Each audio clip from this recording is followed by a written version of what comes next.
The Knights are coming off back-to-back ranked series wins. Meanwhile, Florida hopes to protect its status as a potential Supers host.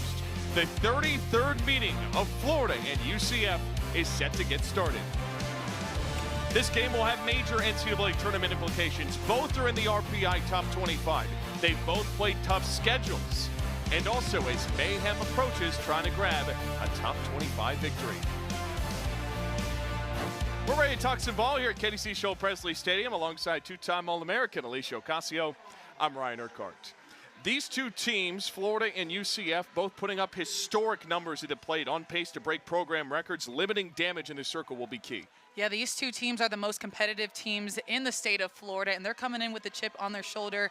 UCF has played their way into national conversation with how much power they've had, with breaking records in the home run, the home run column. And then Florida, their batting average is 4th in the country, so they got popped 1 through 9. So I think who limits the free passes in the circle and then who plays the cleanest defense is going to win this ball game. A big reason for some of that Gator pop on offense is center fielder Taylor Shoemaker. And Taylor Shoemaker has been shoemaking it happen. She said sophomore slump where 500 batting average, some video game numbers, 2 home runs in the last 5 games, and on Wednesday at FSU, she hit a home run to start them off in the first inning to put the Gators up on the board. Taylor Shoemaker is just outright good.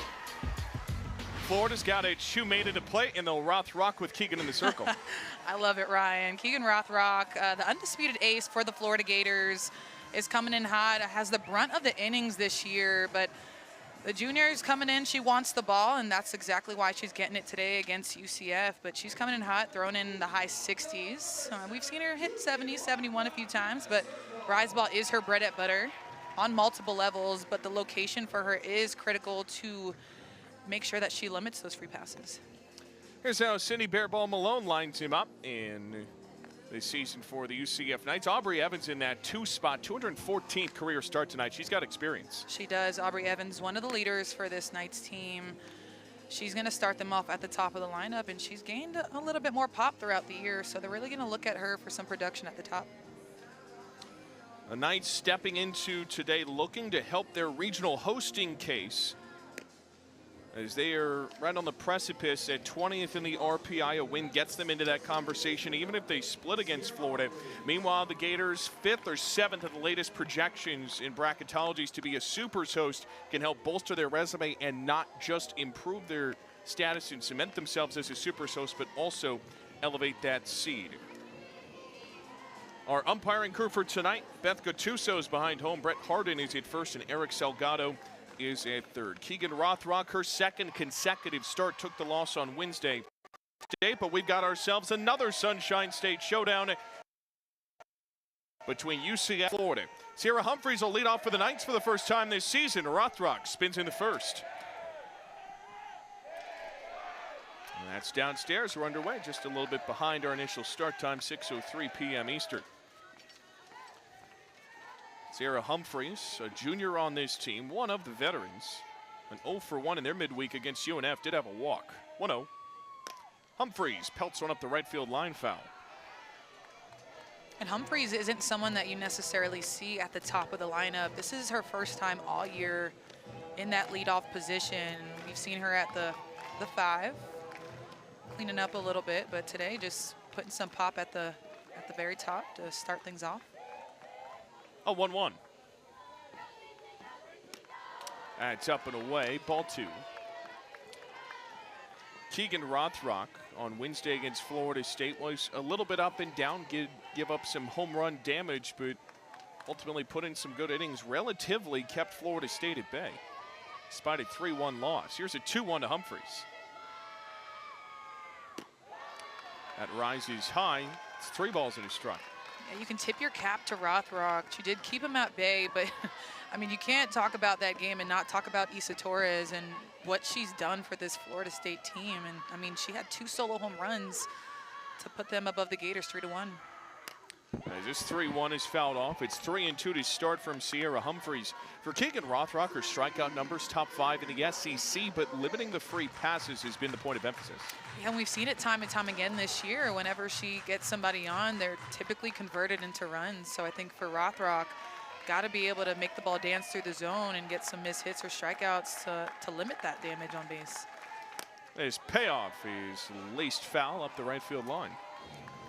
I think we can, speak to any pitcher to try to limit the damage, but with Rothrock in the past, I think there's some games lost because of maybe a leadoff hit by pitch or a walk as well that just this defense hasn't been able to get outs on following that.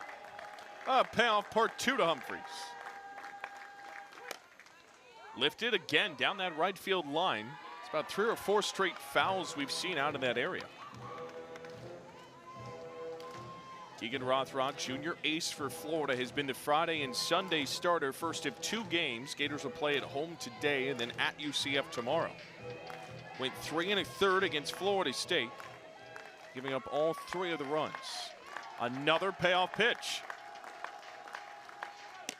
Humphries takes inside in a quality at bat to start the night for UCF.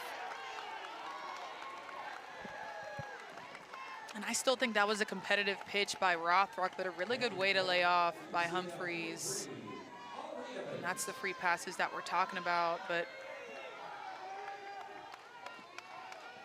see how she responds. Orlando area native Aubrey Evans will climb in. The senior shows bunt, pulls inside, and Erickson threatens it first.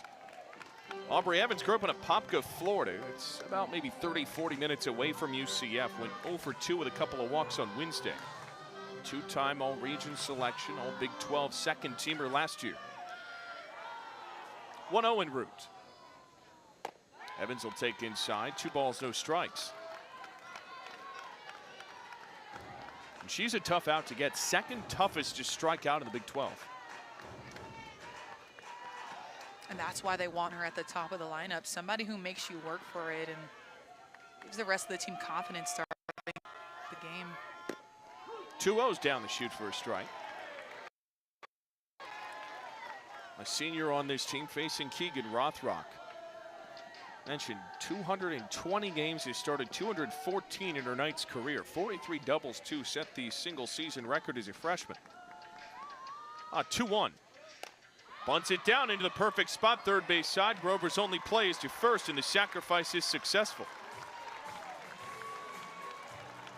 Well, Coach Bo Malone had said they're not afraid to still bunt around these parts despite aiming towards some of the more power numbers with this offense, and we see that on display there. Yeah, understanding that they got to be able to just get them on, get them over and get them in, especially when you're facing a team of this caliber.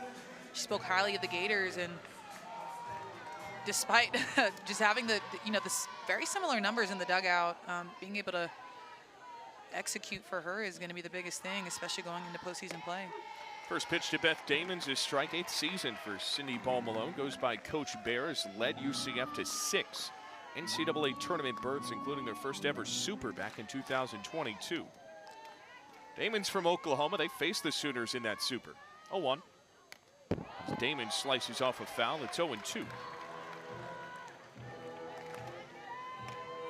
Damon, .351 average. He's knocked in 43 this year. Is really good behind the dish. Part of a class of sophomores that have bolstered this UCF offense. Got a ton of experience as a freshman class last year. Rothrock, 0-2. Is outside. 1 ball, 2 strikes. Had a high jump year over year this season. Last year, 277 hitter. Now in the mid-300s.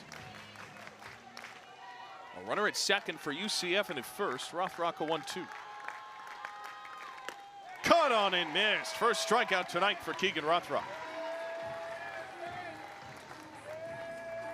And that's exactly how you come back and make a statement. Rise ball in the outer half. Looks like a little bit of a miss, but had enough wiggle on it to get Damon to swing through. Izzy Mertez in that 4 spot for UCF will step up. 1 hops home, it's ball 1. For both teams in this game, hitting well situationally will be key. 2 outs and a runner at second. Both clubs have had their struggles in situational spots in their losses. A 1-0. Mertez will take 2-0. think both teams, too, putting their best foot forward. You got kind of like a simulated weekend in conference. I mean, both high-quality teams, both throwing their aces out on Friday night. Got one more game tomorrow to shut the door. 2-0. And while it's not necessarily an in-conference matchup, both of these teams have respectively been dominating in their conferences. And so I think this is going to be a really big weekend for either team to be able to secure some wins and gain some more confidence moving forward. Get me over strike on the inner half. It's 3-1. Keegan Rothrock issued a leadoff walk since then, sack bunt and a swinging strikeout to start her night. Trying to get the Gators out of any trouble here and a bit of a jam in the first. 3-1. Tess, ground ball up the line at first. Walker's got it, and that'll send us to the home half. UCF strands a runner in scoring position. The Gators will come to the plate for the first time in this two-game set with the UCF Knights.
We're scoreless going to the home half of the first in these top 25 matchup between UCF and Florida. Gators stepping up to the plate for the first time today. Top of this order has been a grind for opponents. Jocelyn Erickson spearheads that one off of 50 career bombs. Yeah, one shy of that, but she's a competitor, RBI machine at the top of the lineup. She's fierce, and she is just somebody who just produces a ton, brings a ton of runners in, and they're going to look to her to continue some of that production. Has been a little bit shy of that lately, but nonetheless still stays poised in the box. And they'll face off against Ryder Isa Vega. And Isa Vega, we talked about Rothrock in the circle, but UCF also threw out their ace. Throws in the low 60s, has a ton of finesse, won't blow it by you, but spins the ball really well. Her rise ball is her go-to. But we'll come in with that change as well. First pitch hack for Shoemaker is grabbed by Ray in center field and quickly dispatches one of Florida's best hitters. And that's one way to start the game off, just hacking first pitch, setting the tone. A good piece by Shoemaker. I think she came off of it a little bit, but just showcasing how aggressive that she is. We saw it this past weekend too. She was being really aggressive. And did have a home run in the midweek against Florida State. Also did well against Auburn. Had a pair of doubles in that series. Finished 3 for 3 in the final game. Here is Jocelyn Erickson. And she'll see the first pitch for a strike. Erickson, a chance to join an exclusive club, 50 career home runs, 20 in a single season. Only a handful of Gators have ever done it. Next pitch is high, 1 ball, 1 strike. And lately she has been among some of the best hitters in the country. Top 25 in home runs and RBI. It's also top 10 in the SEC in doubles, on base percentage, slugging. 1-1. That falls outside, 2 balls and a strike. And after her numbers took a little bit of a, let's call it a mini dip last year, still put up 15 home runs, 59 ribbies. This year, 426 in her average. 67 knocked in. 2-1. Erickson twists two. Yeah, Erickson is, and Coach Walton said that he's surprised when she doesn't produce. That's just how much confidence that he has in her and her teammates have in her to step into the box and get it done every time. 2-2 rises high, counts full. And that could sometimes feel like a burden, but I think when you come to Florida for that reason, to have that pressure, and I say pressure is a privilege, and she carries that very well. A payoff pitch. Erickson flails on it for strike 3. There's Vega's first of the night, and there's 2 down in the first. And that's the thing with a pitcher who just has so much finesse. She threw this ball down the middle, but because of how much spin that she has, Erickson was just not able to get her barrel behind it. 2 up, 2 down, gives way to Kendall Grover. Off speed on the first offering, crawls home, it's 1-0. This isn't a lineup that Isa Vega hasn't pitched against before. Last year, she shut the Gators out on March 26th. Evans and Mertez on the Knights both had home runs, but Vega had a shutout, and she was a monster last year at around this time, so nothing that she hasn't experienced before. She's got that dog in her. And she does, the second ever freshman in program history to do that against Florida, first since Kennedy did it in the 2023 Palo Alto Regional. 1-1 is a flare shot foul. It's 1-2. Meanwhile, you have Kendall Grover, who's not a stranger to this UCF team. When she was at Eastern Illinois, saw UCF in the Austin Regional. Did have a hit against the Knights, also reached on a hit by pitch. Wearing a different uniform now, but Isa Vega, a freshman All-American from a year ago, 4th overall All-American in program history. Deals 1-2. And one hops home, and that caught a piece of Kendall Grover, so for the second time in her career, she's plucked by UCF.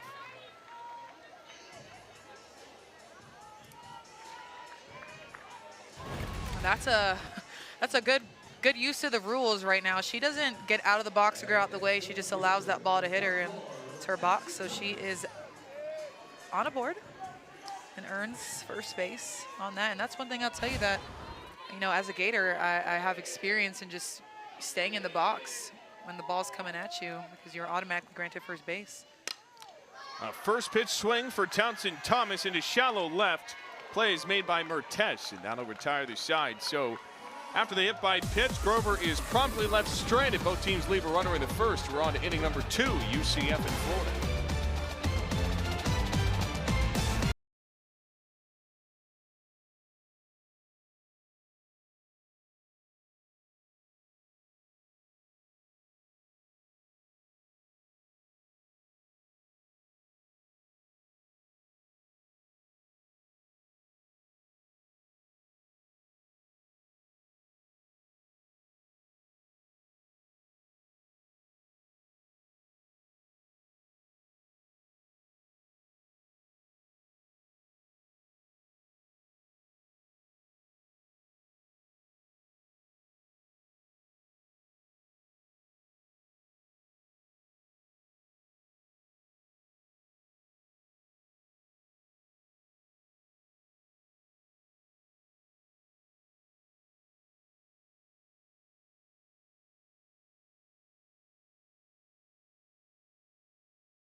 Third meeting in this showdown across Interstate 75 between UCF Knights and the Florida Gators. Florida leads this all-time series 25-7. They've won 6 of the last 10, and the same number of the games have been shutouts over that stretch. 1 inning each so far. Both pitchers have been dealing. I think what's one great thing about Florida softball, and I say Florida, in the state of Florida, there's so many programs, and you're able to just play each other pretty consistently, and that's been the thing with UCF and Florida right down the road. Just a ton of meetings, but the UCF team in recent years has gotten even more competitive, especially with when Coach Bear Malone came in and took the helm. First to Kendall Yarnell. He's up and away. That's ball 1. And not just, a long history between these two programs, but also between these two coaching staffs. Coach Cindy Ball Malone and Coach Tim Walton for Florida spent time on staff together with the USA Softball Organization, coaching the U19 team. 1-0. That's his strike. It's 1-1. Tony Baldwin at Georgia was on that staff. Heather Tarr out at Washington. And she said she made some of the best memories of her life in her time coaching with Tim Walton. Still claims that she's the Fungo Golf champion. Tim Walton disputes that. 1-1. Takes a strike. It's 1-2. Ryan, I've never heard of Fungo Golf until she I haven't either. maybe they put the softballs on the ground and use the Fungo bat to, I don't know, make a hole in one. It's interesting. 1-2. Yarnell takes 2 and 2. We'll have to go ask. Maybe you and I can get around in after. She had another story about them riding scooters around, what country was that? It was in Paris. They went out there, first ever softball played out there, 2-2. Yarnell flares one up and a shallow left. Cahalan yields for Thomas, and there's one away. Yeah, said that they went out to Paris, had never been there. It was right when those electronic scooters you can scan your phone on and ride around were coming on the scene. And she was saying, I don't know about this. Is it safe? There's so much cars and traffic and things going around. She said Tim Walton was just all over it. He was speeding all over the place, leading the way. She said she'd always get there 1 or 2 minutes behind him and some of the other staff members as Ashley Griffin steps up for UCF, taking ball 1. Sounds about right. But said those memories, whether it was on the field rallying in big games against Japan or having those sightseeing expeditions with Coach Walton and that staff, great memories. 1-0 is inside. It's ball 2, but has helped build that friendship and said that, wants to go out and, of course, beat Florida when she's on the field, but said it'll be a big hug afterwards as these two are longtime friends. 2-0 to Griffin.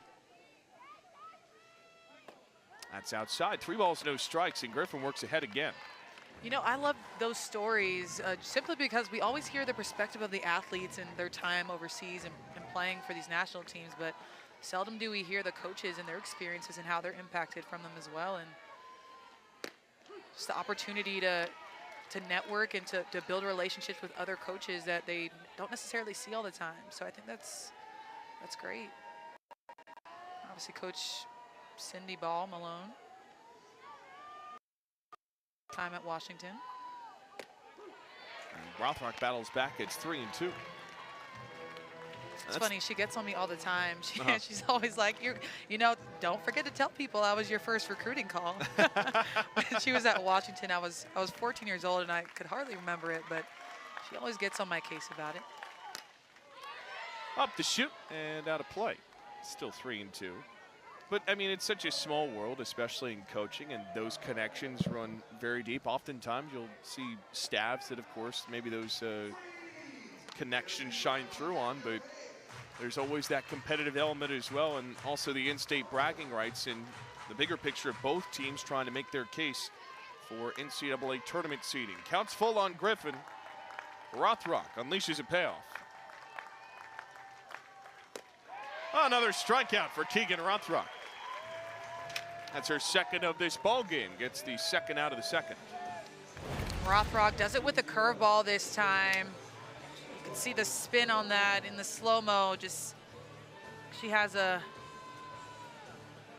a excuse me swing to get that.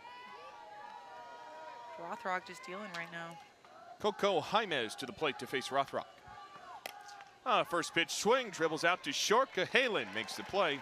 And that'll retire the side since giving up the leadoff walk. Rothrock has retired 6 straight. We're in the middle of 2 between UCF and the Florida Gators.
No scores. We go to the bottom of the second between the Knights and the Gators. This top 25 showdown. First pitch at KDC Show Presley Stadium was thrown out by John Summerall, 31st head coach in Florida history. We'll call it a strike. And a great moment in the pregame. Caught up with Coach Walton shortly after. Maybe getting some tips on the form. And it's a cool moment as just got through the spring football season. We'll kick things off this fall and begin a new era of Florida football. A proven winner at Tulane got the green wave to the college football playoff. And Florida trying to help their postseason picture, as is UCF with the win today. First of 2 meetings between the Gators and the Knights. Kenley Cahalan leads off for Florida. First pitch is outside. And Cahalan is having a stellar senior year for Florida. A season best in the home run RBI department. 380 average overall for the Alabama transfer. Cahalan takes ball 2. Went 4 for 9 over that Auburn series. Had a really explosive first game. 7 hits in total last week. Contributes to a 10-game on-base streak for the Florida senior. Vega's 2-0 is on the way. Slow dribbler to third. Jaimes to Griffin for the first out.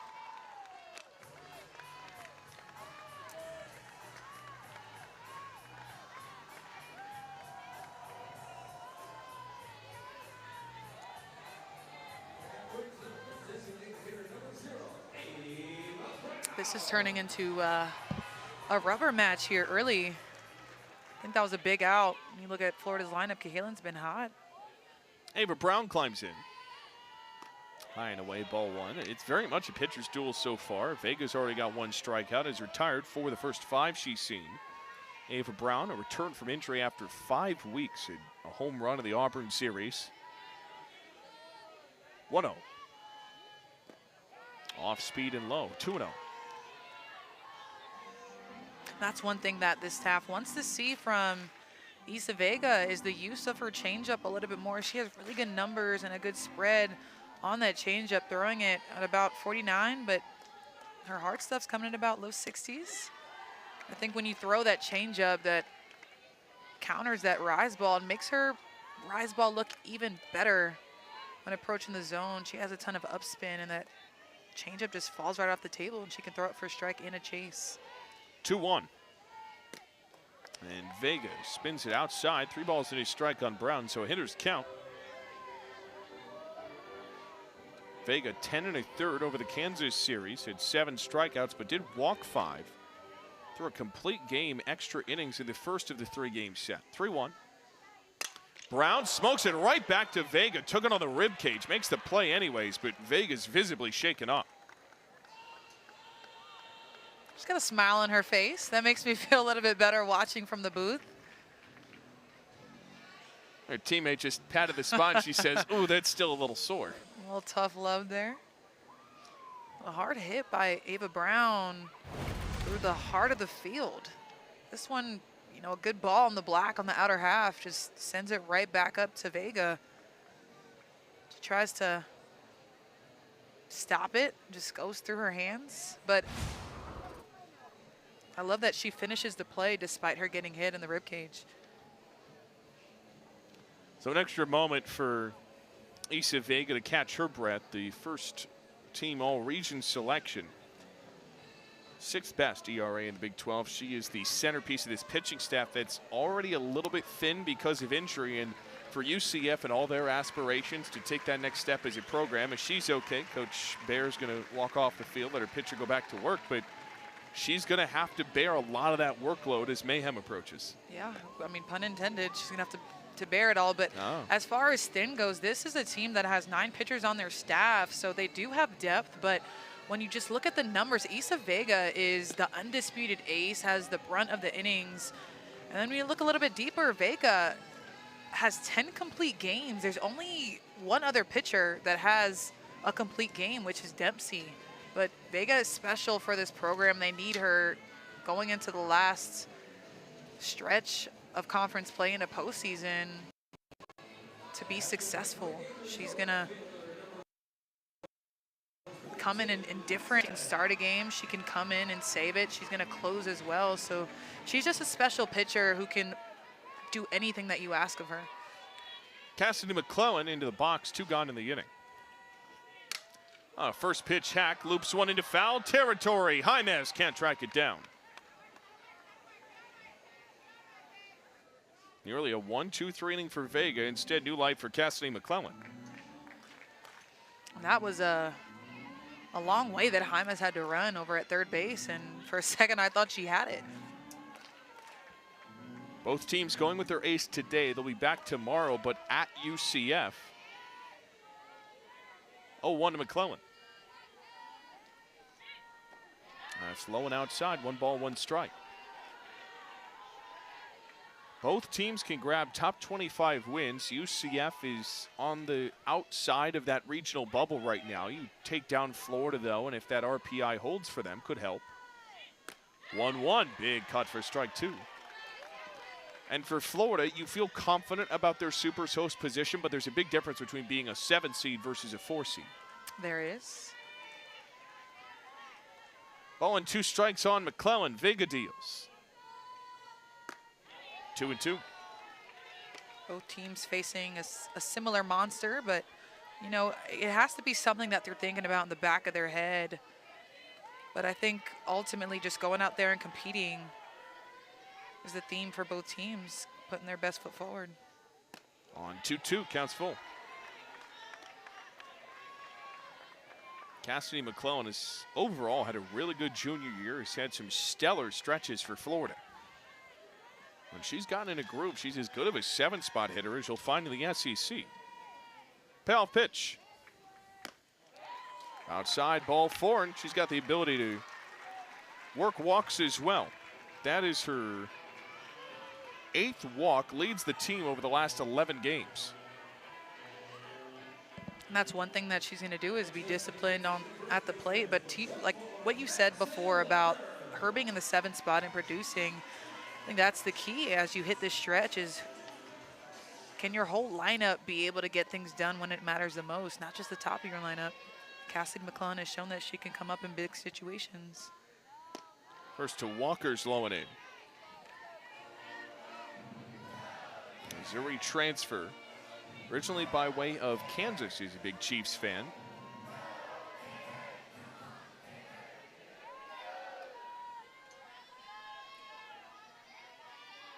Vegas 1-0.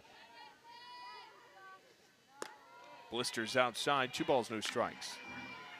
Former Kansas Gatorade Player of the Year said this transition into being a Gator has been seamless. Has leaned on her teammates a lot, spent more time with them this year than she says with any other team she's ever been on. 2-0 comes from Vega. Walker pounds this out to shallow left center and gets past UCF. into that trio of Knights. Evans, Raymer, Tess couldn't get it. And Walker has Florida's first hit.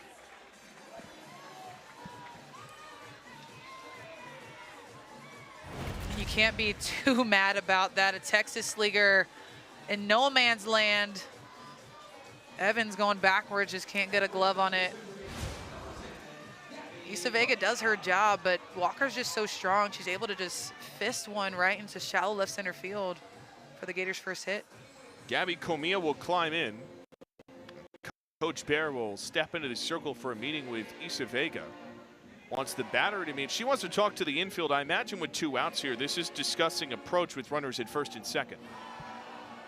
Yeah, probably discussing an approach, but at the same time, the UCF Knights have 2 outs to play with, and Comia, a player that has different tools. She can hit with a little bit of pop, slap the ball, chop it into the ground, but she can also bunt.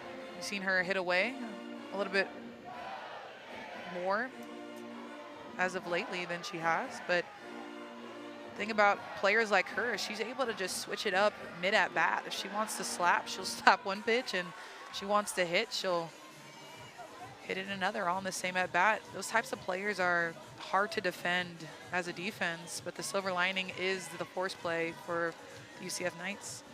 Gabby Comia last year against UCF did start one of the 2 games, was in and out of the lineup, went 2 for 3 across that 2-game set. First and second, 2 gone. And the first pitch is in for a strike. It's 0-1.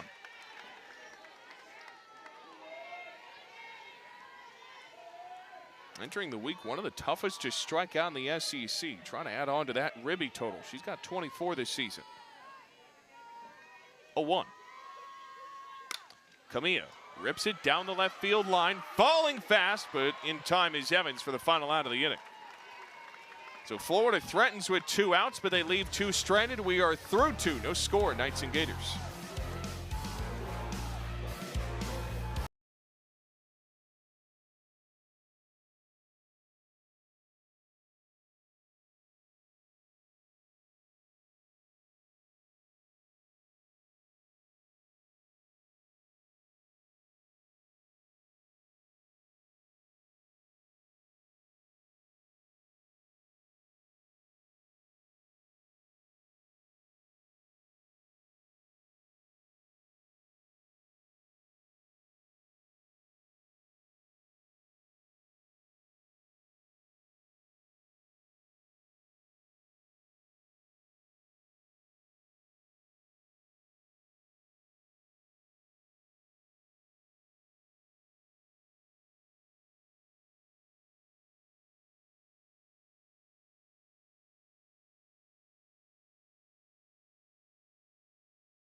In late April, May is right around the corner, and both teams vying for a big ranked win. Florida and UCF going to the top of the 3rd. She's Alicia Ocasio.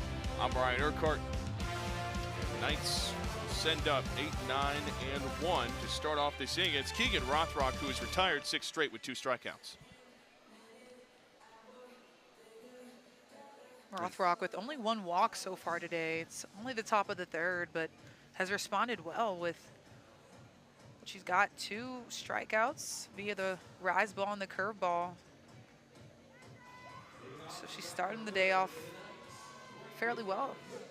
Yeah, he's done a really good job to this point for Florida. 3rd-year ace, top 5 in the league in counts. He's also climbing up the Florida career victories list. It's currently spot. Here's Calvez. Showing bunt on the first, spirals this off foul. And Rothrock once again will have to carry another heavy load for Florida going into the postseason. Not abnormally so, but you look at some of the innings numbers. As a freshman, she pitched 262, helping get Florida to the Women's College World Series semis. Right now, 156 has surpassed last year's total. 0-1's low and out, 1-1. Granted, she did miss some time last year with injury. But all the same, when you're the ace of any staff, that's just kind of part of the deal overall, especially in this sport when you're expected to throw maybe 2, possibly 3 games in a weekend. 1-1. Calvez pulls back. It's 2-1. And Rothrock's a pitcher that has gained so much maturity throughout the course of her career. Coach Walton said this is her best year to manage. He feels that she's more mature, more emotionally stable, better in communication, more control. 2-2. And those are the things that you want to just continue to get better at throughout the course of your career, especially in the circle, to be able to command a game and also have the longevity of being the ace throughout your career. On 2-2, it's worked full by Calvez. But this is a pitcher who wants the ball. I mentioned it earlier today, but she wants the ball. She has no concerns about the workload. She embraces it and just wants to win. Payoff. Ground ball back up the middle for a base hit. Zoe Calvez grabs the Knights' first base knock.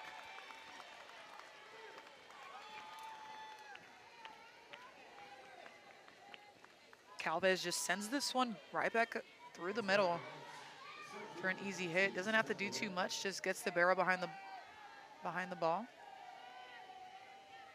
And goes to work, which is exactly what Samantha Ray will do for UCF.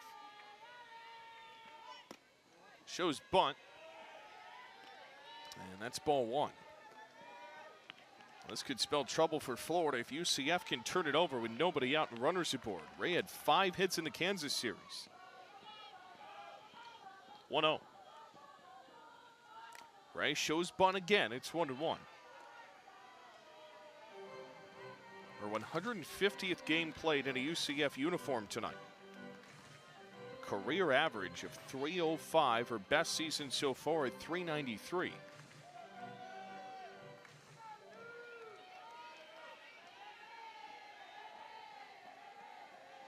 Rothrock a 1-1.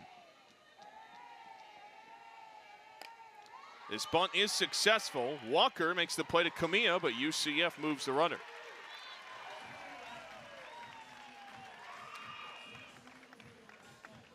The second successful sacrifice for UCF puts a runner in scoring position for the second time today. A really nice bunt and even drags it down the first base line.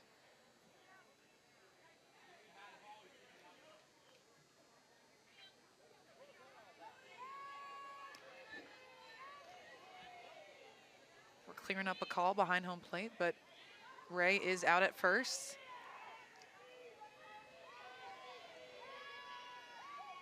First to Humphreys. Is inside for ball 1.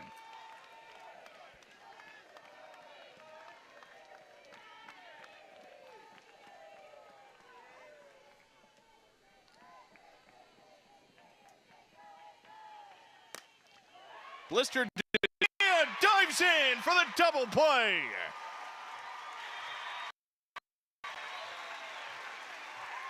A star at second in the making for the Florida Gators.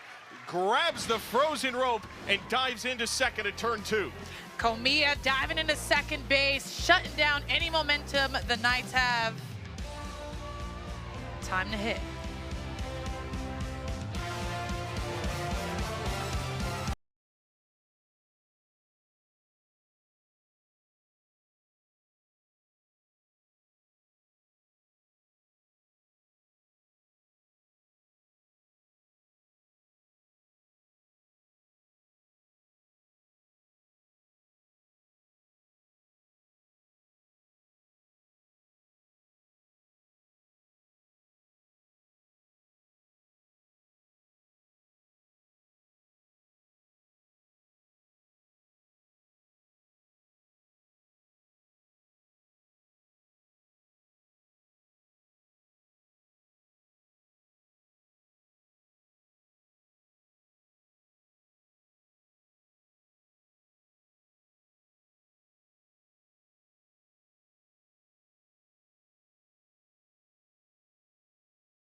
Pitching duel so far between UCF and Florida. Bottom third is coming at you. And for Florida, top of the order will step to the plate for the second time today, trying to adjust against Isa Vega, who's been dealing.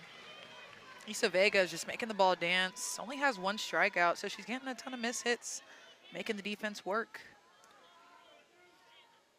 First pitch crawls home for strike 1. Shoemaker was Florida's bright spot in a 3-1 loss to Florida State. Had the solo home run in the first inning, hit the tippy top of the Seminole scoreboard.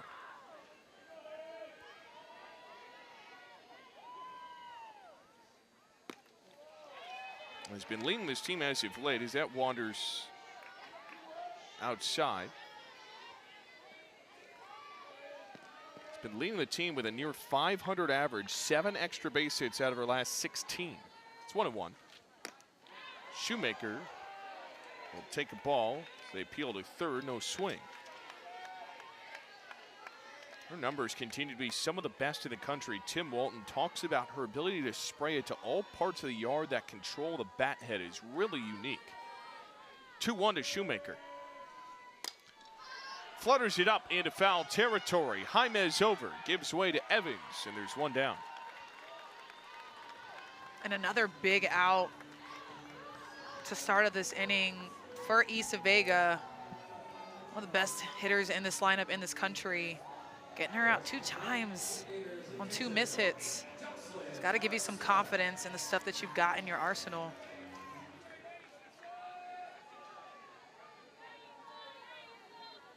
Erickson climbs in.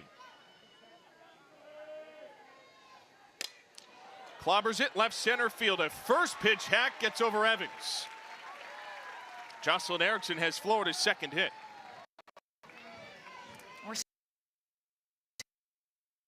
seeing a it produces just those Texas leaguers, those no man land hits. Jocelyn gets enough of it and powers it through to shallow left center. It's like as a pitcher, I mean, you want to be mad about it, but it's like, you know, I did my job. I got her to clip it just a little bit, but put it exactly where nobody wasn't. Grover takes inside, ball 1. Now, UCF so far has kept Florida mostly in check. Gators got 2 runners aboard in the second, left 3 stranded entering this inning.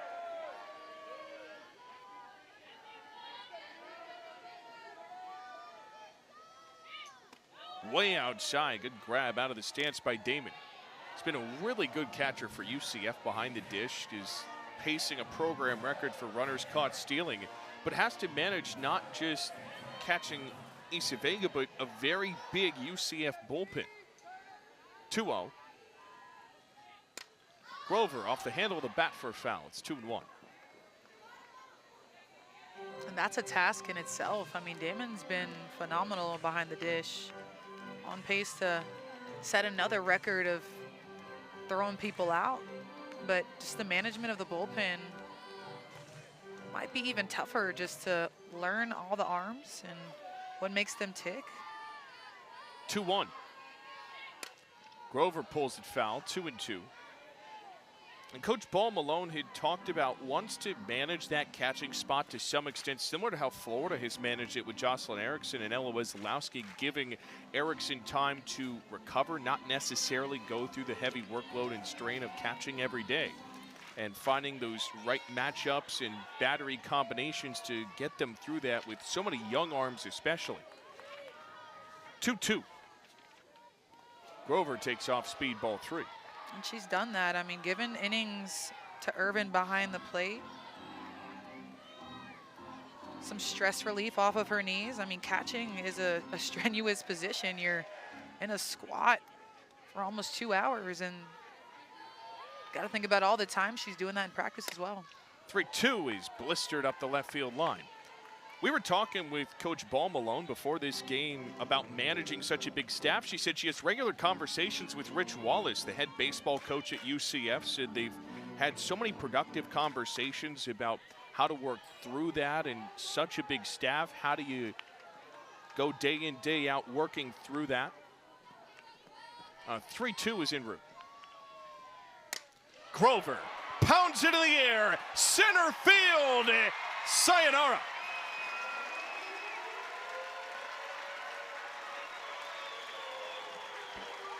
Kendall Grover rips one out of the park, and Florida takes a 2-0 lead.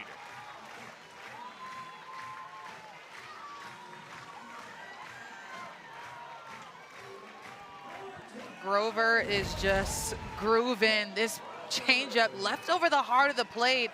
Grover finds that ball, barrels it up, and sends it to 10th center, putting the Gators up 2-0.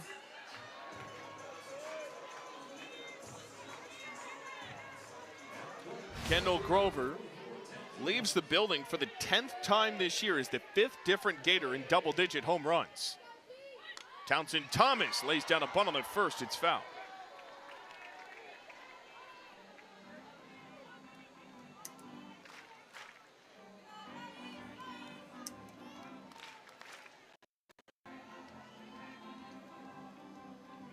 That pitch just a little bit faded, a little bit too sweet.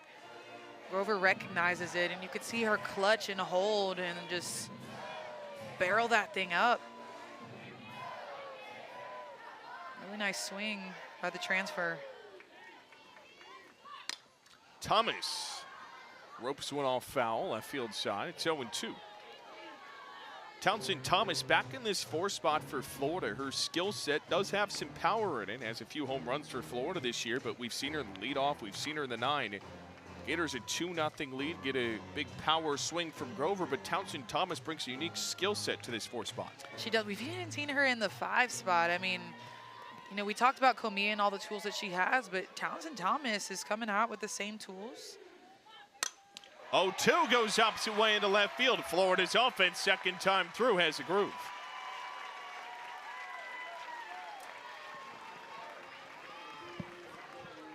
Tries to lay down a nice bunt early in the count, but goes to that slap and just punches it in the 5-6.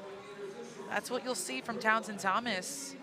She might attempt to bunt, and she'll bunt in your face for sure, but if she doesn't get it down, she is good for some pop. Kenley Cahalan climbs in, 3 straight hits for the Gators. On the first pitch, arcing shot into shallow center. Humphreys goes over to get it. And a big second out for UCF.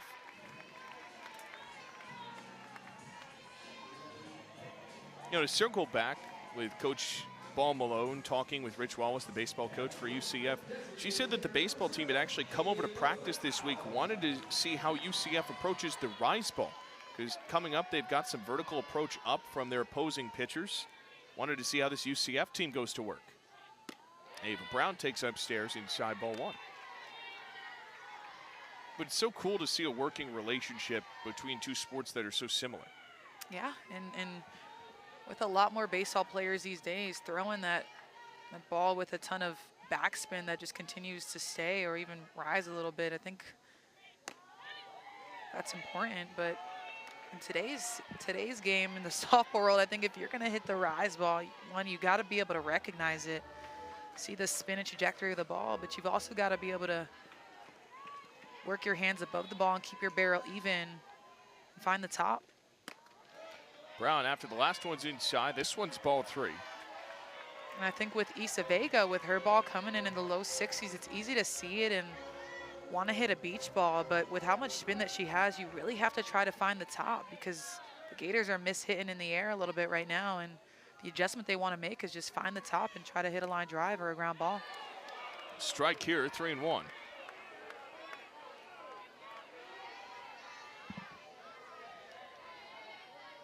Ava Brown grounded out. Back to Vega in her last trip. Townsend Thomas is at first still. 3-1. Brown rips this on a fly ball to left. Mertez back at the warning track. Has enough real estate for the final out. Kendall Grover breaks the tie in the 3rd. Her 10th home run this year. The 5th Gator in double-digit blasts. This one's a no-doubter. Grover tees off, and it's 2-0 Gators in front.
Gators take the lead on a 2-run home run from Kendall Grover.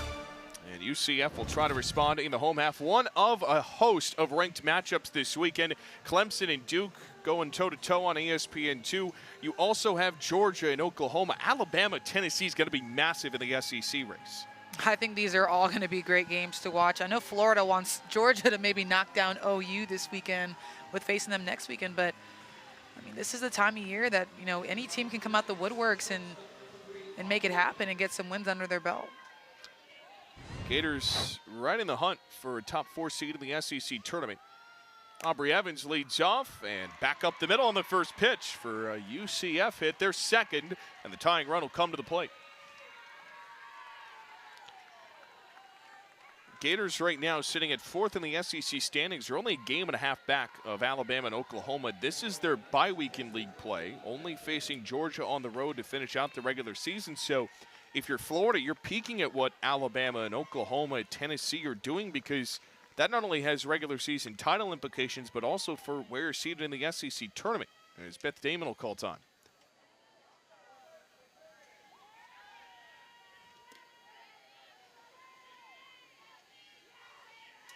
Damon, her first trip, went down on strikes to Keegan Rothrock.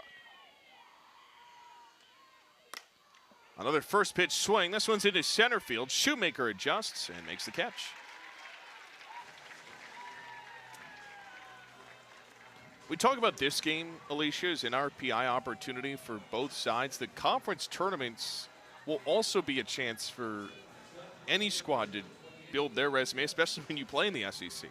Yeah, this is, I think, the toughest conference in the nation. Izzy Mertez, first pitch swing, barrels one up into foul territory. It's 0-1. And with the opportunity, or potential at least, to play teams that you might have not faced in regular season conference play. Florida not having faced an OU or a Texas, but did face Tennessee earlier this year, won the series. 0-1. Mertez will take low.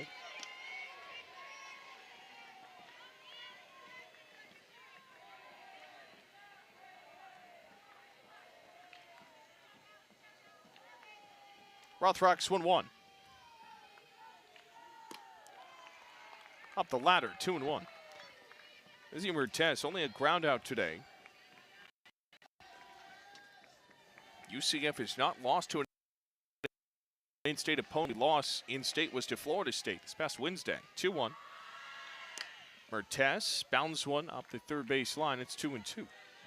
It's always a different wrinkle when you play a team in-state.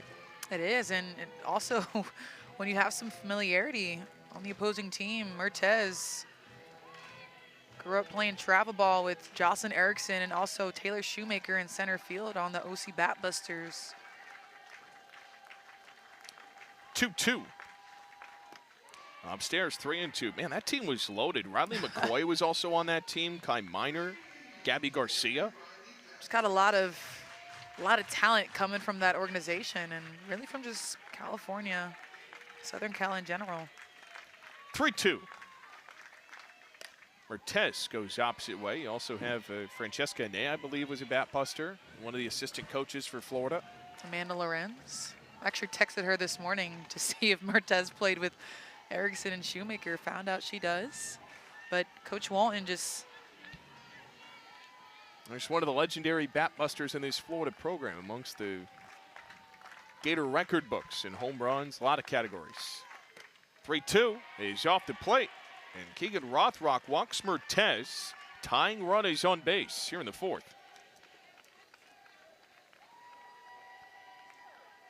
And so now you have to face one of UCF's best sluggers, not just on this team, but in program history.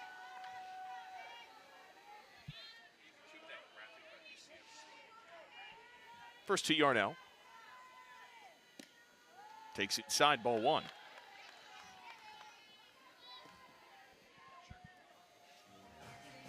Yarnell had 2 home runs in the Kansas series in game 1 and game 2. Erickson will call time here to come have a chat. Tire infield will join the meeting. And 2 on with 1 out, 2-0 Gator lead. The way this UCF offense can hit, you got to be at your absolute best, especially when you look at the slugging power. 4 players right now, if the season ended, would be top 10 in program history in power. That just speaks to how loaded this squad is. Just a record-breaking squad with a ton of pop. Also hitting for average.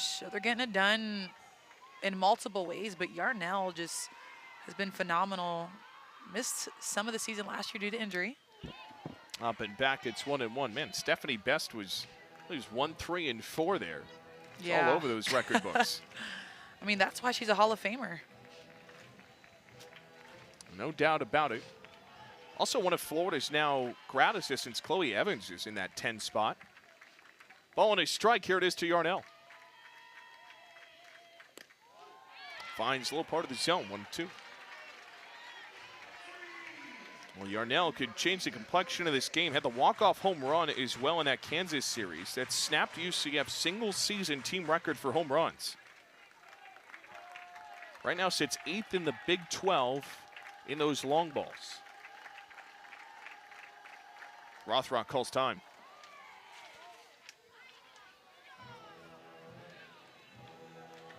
What you throwing here if you're Keegan Rothrock?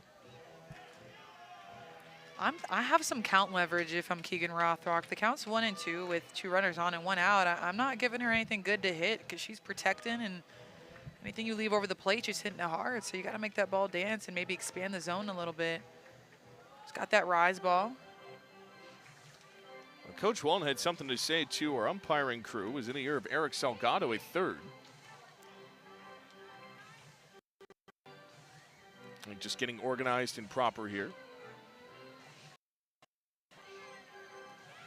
Look at Yarnell's heat map. She's hitting the ball hard really everywhere over the plate.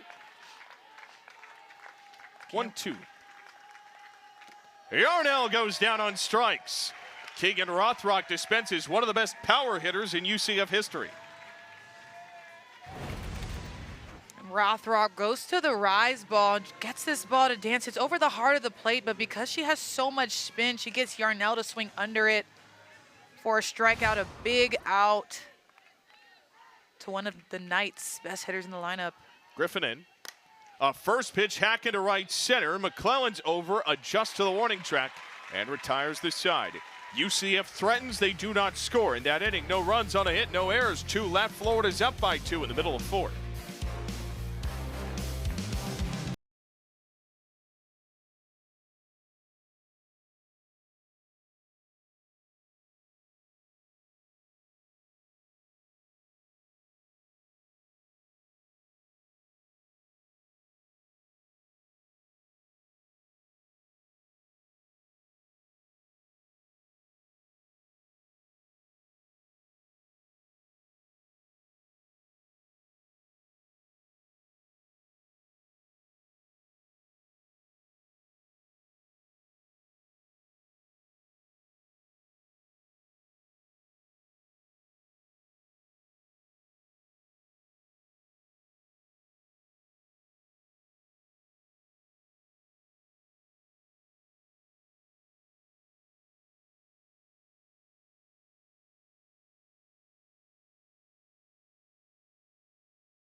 Two Nada orange and blue in front of UCF top 25 showdown at KSP as the month of April winds down. Tim Walton is on the precipice of some history in the chase for 1,200 career wins. Can join a very prestigious list. Patty Gasso at the top. Ken Erickson, another in-state coach, recently passed 1,200, and Tim Walton's 4 wins away. And everything he's done here, it's not surprising.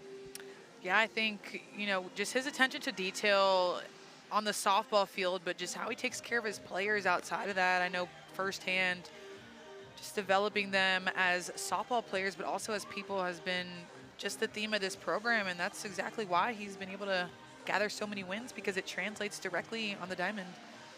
Trying to lead this program to a 14th Women's College World Series appearance under his tenure. Bottom of the Gator order to try and add on to their lead. Cassidy McClellan will lead off. And Isa Vega gave up her first damage of the night. 3 hits and 2 runs in against the 2-time national champions 2014-2015. The quest for a third will continue for Florida in the month of May, trying to protect their status as a Supers host. UCF trying to get onto that regional host bubble. First to McClellan. That's inside ball 1. I think consistency is always the thing that you see with this Florida program, and it doesn't matter whether they're a Supers host or dealing with adversity. Coach Ball Malone had echoed this in our pregame talk that Florida just always seems to be. McClellan bunts back to Vega, throw to first. She got her. Humphreys covering the bag just in time to get Florida's leadoff. And that's some PFP right there. That's exactly how you should defend your position as a pitcher. They could jump off the mound, secure that out. Humphreys playing out there in the grass, but was able to make her way over to get that snag and first out of the inning. Madison Walker will wait the first from Vega.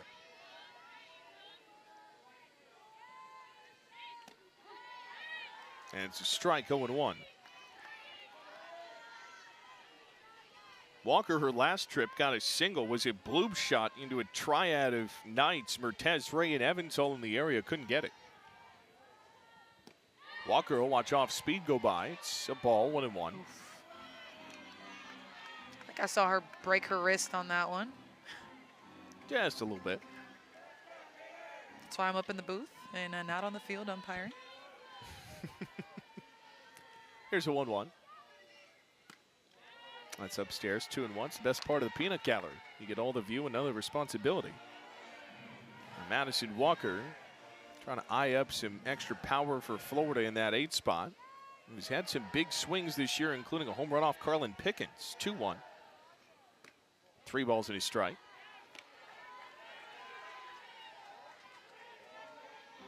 Wants to work in sports operations after she graduates.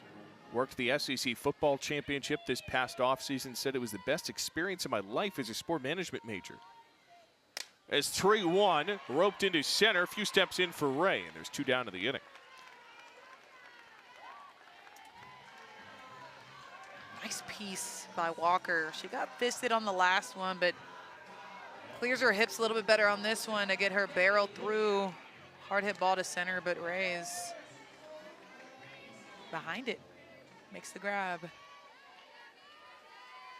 Gabby Comilla will wait with 2 gone and nobody on base. Pops away on the first and bends one out of play. It's 0-1. 50 games in, Gators 43-7. Projected as a top 8 seed from both D1 softball and Softball America. General consensus is Florida's probably pretty safe, barring things getting pretty adverse down the stretch. 0-1. Camilla leans back. It's 1-1. You've got some tough non-conference games late in the season. Florida State this past Wednesday, a top 25 UCF team twice, and then they'll host the Noles in their home regular season finale. 1-1. Camilla takes up and in. That's ball 2. Damon will come out for a word. You got to think Issa Torres, 2 home runs against Florida on Wednesday, is in that discussion for Player of the Year. Jocelyn Erickson's been really good. It'll be interesting to see how that all shakes out as we get into May. I think it's a no-brainer if I'm looking at it. Issa Torres has been unstoppable. I mean, most players see a decline in their batting average and slugging and all the things offensively once they hit conference play, but she's been spectacular through and through. Fly ball. This will die just past the lip of the infield dirt. Evans makes the catch, and Florida goes down 1-2-3 with the bottom of its order. We are through 4. Florida by 2. We'll see you in just 1 second.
2-0 Gators in the lead. Through to the top of the fifth we go. UCF and the orange and blue Knights trying to rally in this top 25 showdown.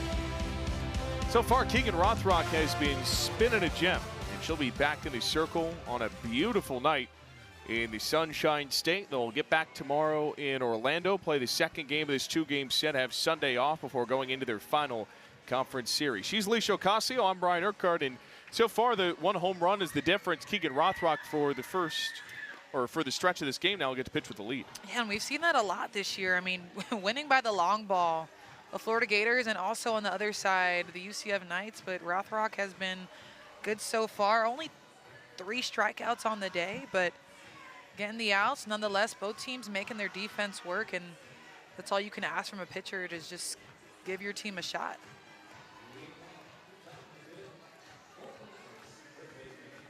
Coco Jaimes will climb in. 2-0 Gators in front in the top of the fifth.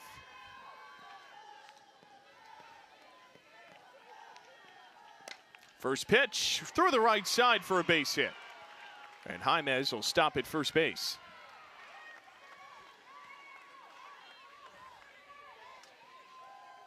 And so UCF will bring the tying run up once again. And I like the aggression on that first pitch swinging, getting the ball in the 3-4. Jaimes was a little bit further back in the box, created some distance between her and home plate. She was able to get her barrel extended on that middle end pitch to get a hard hit to the right side. Calvez on the first, takes outside.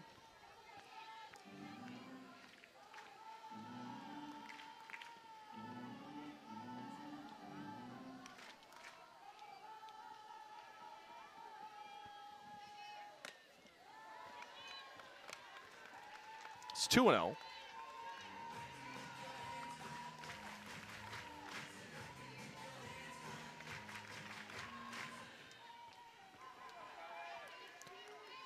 Calvez 0 for 1 today. Here's the 2-0.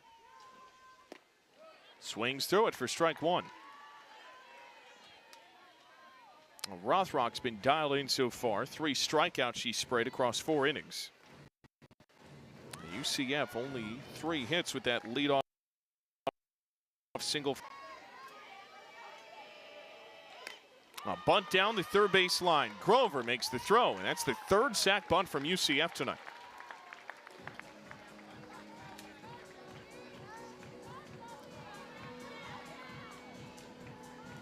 I love it. Just finding ways to continue to push the envelope. Top of the 5th, got a few more tries left.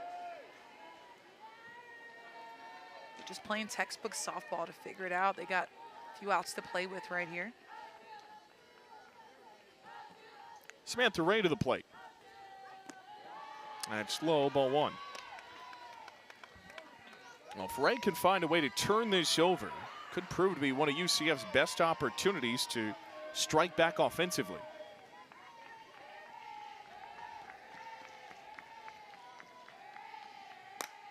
Fly ball center field. Shoemaker back. 2 down in the inning.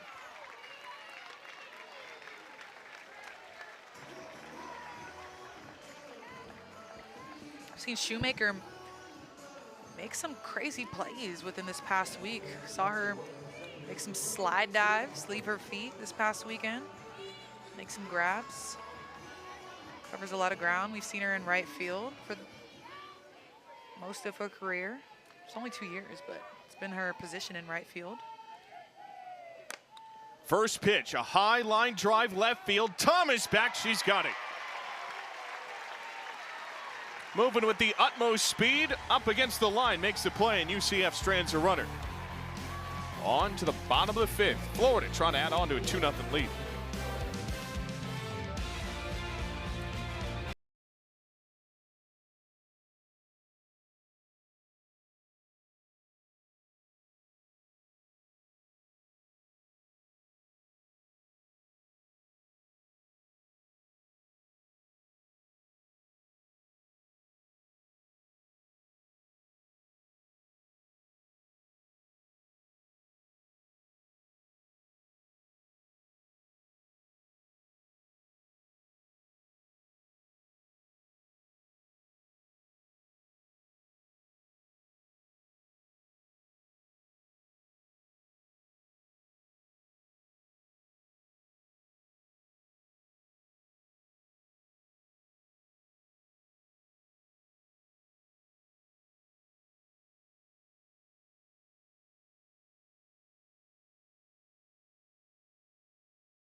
Gators in front by 2 runs as we go to the bottom of the 5th. Keegan Rothrock so far has been dialed in. Issa Vega, this has been a fun pitcher's duel, and the defense has been going to work too. Yeah, Humphreys just sends this ball to the left field line, but Townsend Thomas has some speed on her. She covers a ton of ground and makes this play look easy because at first I thought it was over the fence, but Townsend Thomas just comes out of nowhere and gloves it.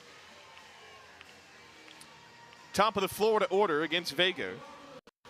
Taylor Shoemaker 0 for 2 today. One of now double-digit home run numbers. She's got 15 this season, along with her 50 RBI. In your eyes, what makes Taylor Shoemaker special? I think Shoemaker is just a generational player. We've seen them time and time again in the leadoff spot, but she just has so much discipline to complement her power. I mean, we've seen her numbers, 15 home runs, but she also takes her walks. She's 33, second on the team coming into this game, but she has so much plate coverage. And one thing about her is she's also a mature hitter, has a great understanding of her swing. Shoemaker clocks it to center. Say goodbye.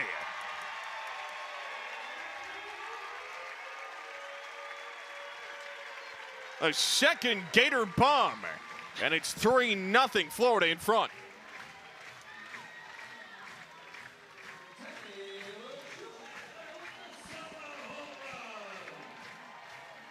Yeah, Shoemaker just makes it happen. Again, we talked about her understanding her swing. Well, she understood the assignment on this pitch. Goes upstairs. This pitch is at her shoulders, and she just gets under it. She's so strong, drives it to center field to give Florida some insurance. Florida Gators up 3-0. First to Erickson. Clamped in for ball 1. And that's the thing, Ryan. We saw it on Wednesday night against Florida State. To lead off the game, she hit a rise ball over the fence in center field. She just has the ability to hit multiple pitches at multiple levels. Does it with ease. Coach Walton just nods his cap to her and what she's been able to do. And that's really why I wanted to talk about the OC Bat Busters earlier, because he talked about just the organization and how they prepare their athletes so well for when they come into college, understand the game a lot. It's 2-1 on Erickson. Jocelyn Erickson. Big power in her bat, is on record watch for the single season mark in bombs. 2-1. Erickson puts it up to the clouds. It's 2-2. And I love that every swing you hold your breath when Jocelyn Erickson's up to bat. Because one thing about her is she gets her swing off no matter where it is, but her power is pull, but she has power to all fields if you allow her to get her hands extended.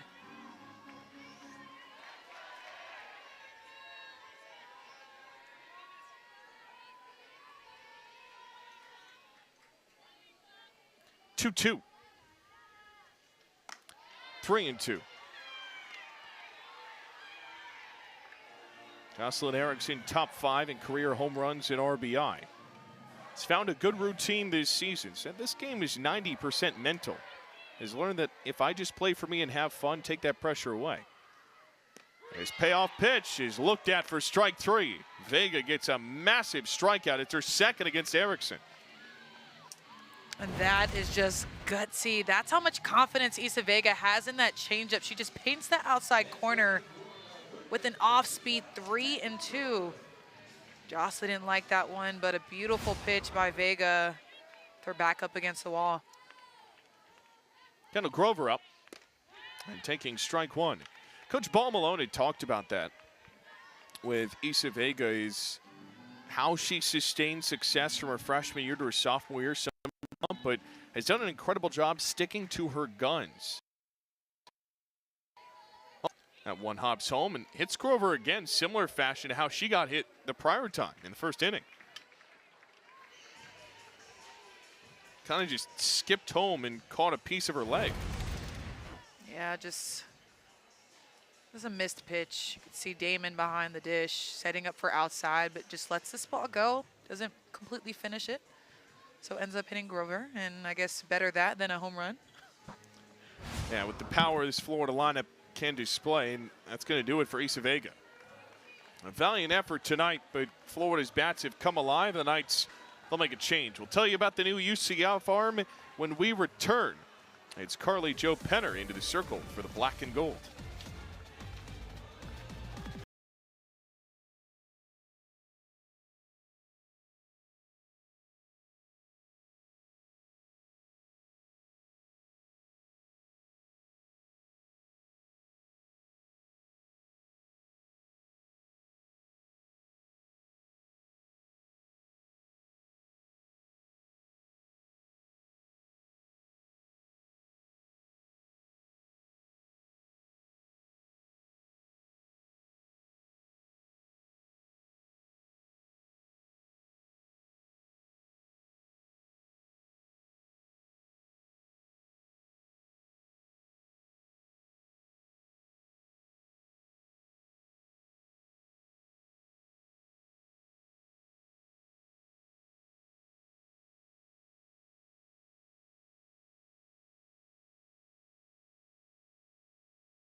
Freshman righty Ava Stewie, who steps into the circle for UCF. Ava Stewie, a freshman who stepped up this year, made an immediate impact. Only 56 innings pitched behind Isa Vega, but the most on the staff behind her. Ava Stewie's going to come in with a rise, drop, and change, but throws a little bit harder than Isa. High 60s, has a heavy drop, but likes to tunnel that with a change and occasional rise. Isabella Vega went 4 1/3 today. Still responsible for a runner at first, but did some good things, but definitely some pitches she may want back. Yeah, I think just changing the momentum a little bit, giving them a different look. And this is something that the UCF Knights do all the time. They're going to use their staff and try to piece things together to figure out the best way to win. Townsend Thomas is up. And she'll take strike one. I said it earlier, but only 2 Knights on staff have thrown a complete game this year. Isa Vega and then Dempsey. So they definitely used all their arms. Outside, 1-1. Florida with the 2 home runs today, by the way, has moved into top 5 all time for single season home runs by a team. They've now got 91. 1-1. Thomas hacks through this. Runner goes, throw down, skips away. Kendall Grover is safe as she swipes second base.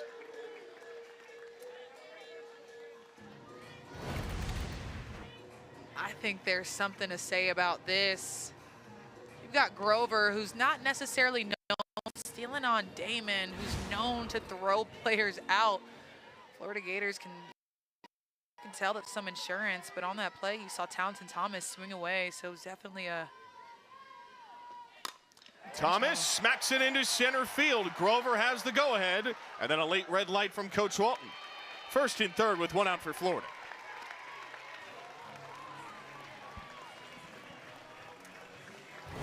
And that was clearly the intention, getting somebody in scoring position for Townsend Thomas to muscle something past the infield. That's exactly what she does. But Ray is just so quick in the outfield that Grover gets the stop sign. Now runners on first and third.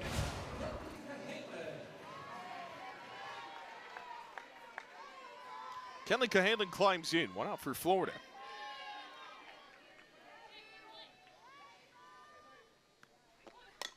Punts on the first. Spirals back. Stewie's throw escapes into the outfield. Grover will score off the miscue. 4-0 Gators in front of the 5th.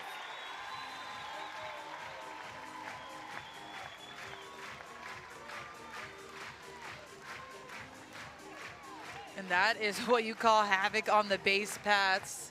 It started with Grover's steal going into second base. A low throw, a base hit, and this bunt by Cahalan lays it down perfectly. And then Stewie gets a grab on it, but doesn't make a good throw over to first base, and it ends up scoring a run. I love this usage of the ground that the Florida Gators are doing right now. Just trying to make something happen, make something shake. Putting balls in play and making the defense go to work. Ava Brown to the plate. Strike one. Boy, Ava Brown could change the complexion of this game. It's worth noting that the game-ending run for Florida is on deck. This could escalate quickly, in the words of a wise anchorman. Brown's 0 for 2 today with a ground out and a fly out, but that's what makes this offense dynamic, right? Of course, they've got the power swings, 2 home runs in this game, but putting the ball in play, good base running, executing those details, that's where Florida can win on the margins. Yeah, you've got to be able to do it in different ways, and I know that's something Florida practices often, is being able to put a sac bunt down 1 through 9 in the lineup, being able to do the little things and hit situationally. That's going to make the difference this far down the stretch. And I do want to correct myself. Damon is not behind the plate. They made a defensive substitution. Irvin is behind the plate. 0-1. Brown cuts on it for strike 2 as Irvin makes the catch. I was going to say, it's a gutsy play to steal second, knowing how dangerous Damon's arm is and what she's been able to do.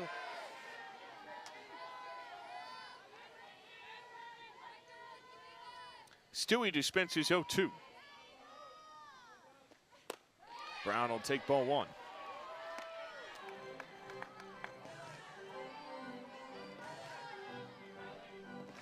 Something the staff mentioned is Stewie just having so much potential. Yes, she's been great for the Knights this year, but they want to limit her walks. Whoa, into the stratosphere. Thomas will score off the wildest of pitches. It's 5-0. Ryan, I'm sorry. I just the stratosphere definitely got me on that one, and this one fly. Doesn't seem like she had a ton of grip on it. Did it go? I think I teed her up on that one. I mentioned her walks, and she just lets it go, but Florida Gators are smiling in the dugout right now. Now with 5 on. 2-2. Brown caught a piece. You're 2 for 2 today. Got You're still a fan jokes. of Rothrock way back in the first. Yeah, you had me on that one. I think you should have saved it for the real open. Yeah, you started it with Taylor Shoemaker. Shoemaking it happen, I think is what you said. It's been a long time coming. I've been just trying to find something that rhymes with the names, make it all sound cooler in the end. You're waiting to the last digital game of the season. Right. Shoemaker, the run maker? I don't know. 2-2. Brown takes outside, 3-2. Had some corny takes in the past, but I think we found it. I live on the Cobb right with you there, Alicia. Right. I love it. I'm staying here. Counts full on Brown.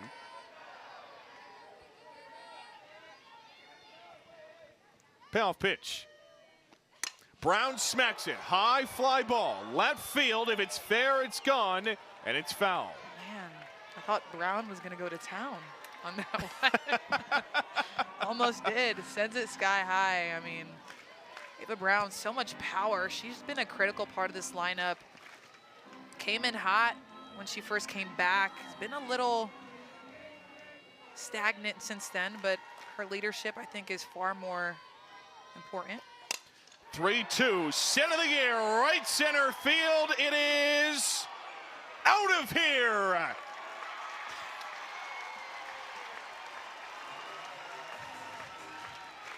Barely sneaks it over. 2 more for Florida. It's 7-0 Gators.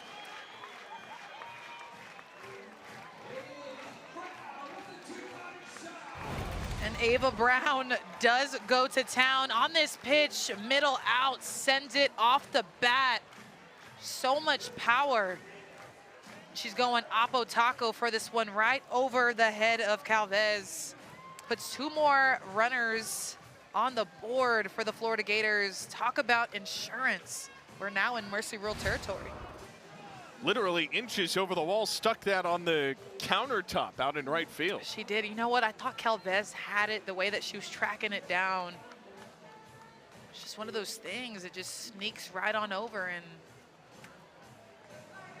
Ava Brown gets it done. We talked about her leadership, and she comes through in a big moment. Pitching change for UCF. More on the New Knights Arm after this. Ava Brown leaves town, 7-0, orange and blue in front. Yeah.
Right-hander Macy Miles comes into the circle for UCF.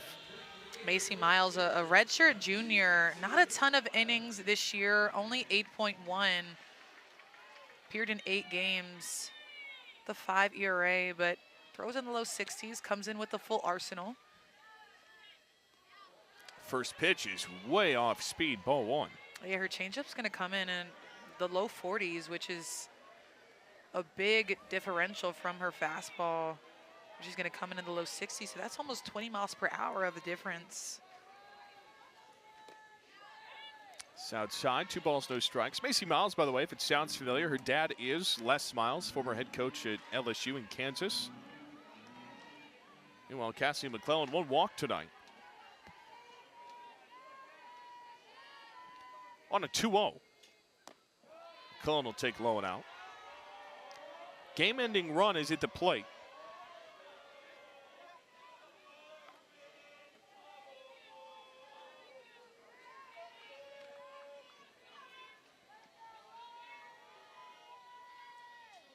.3-0.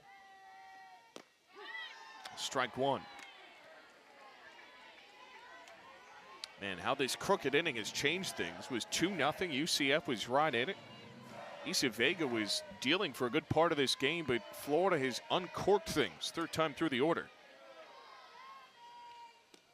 That crawls home for strike 2. I love that. I mean, they showed Coach Bear for a split second, but you can just see her rooting for Macy Miles, just saying, come on, Mace. Come on, Mace. This coaching staff has a ton of pitchers to be able to shake things up and give different looks. Payoff pitch, clobbered into right center. Ray's got enough speed to make the grab, 2 away. And I think her manifestation worked. Coach Bear is cheering for her. Got to put it out of the universe, you know? Yeah, you do. Sometimes you just got to, make it known, because closed mouths don't get fed. Let the softball gods go to work. Yes, you know ball. Madison Walker steps up with 2 gone. Outside edge, strike 1. The innings drastically fall off after Issa Vega, over 100 innings. And then next you've got Suey, who we saw as the first relief. Didn't muster up and out. 1-1. Stewie faced 3 batters, 2 hits, giving up 3 runs and 2 of them earned. At that point, Coach Bear just wanted to switch up the mojo, give it to a redshirt junior. 1-1. Another off-speed pitch. It's 2-1. Macy Miles only in 8 1/3 inning she's pitched this season. You got to keep in mind, too, from UCF's perspective, you're going to play Florida again tomorrow in your place. So you have to be strategic about how you're utilizing this very big bullpen. 2-1. Walker tried to time it up and curls it off, 2-2. That's the thing with her changeup being so slow is players like Walker, I mean, we just saw it. She's early, but then she's waiting so long and the changeup just kind of comes up on her, and at that point she's late. That's one thing I learned under Coach Juan. You could be early on a pitch, but then be late because you're not ready for it when it comes. Walker chases strike 3. Out of the bullpen, Macy Miles comes through, picks up her 4th strikeout this season, but the damage is done. Taylor Shoemaker lit the fire. A solo swat gets out of the yard, and then Ava Brown clears the fence just barely, and the Gators are up a touchdown through 5.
Gators up 7-5 spot in that 5th inning is the difference, and they are in cruise control. Florida trying to help its case for the Supers host picture. The RPI is one of the biggest metrics you'll see the committee use. Oklahoma, Tennessee, Oregon right now would be on the right side if you were just taking straight chalk out of the RPI, but UCLA, Florida State with that win over the Gators starts to get in that conversation too as we're figuring out the puzzle pieces here in the final few weeks.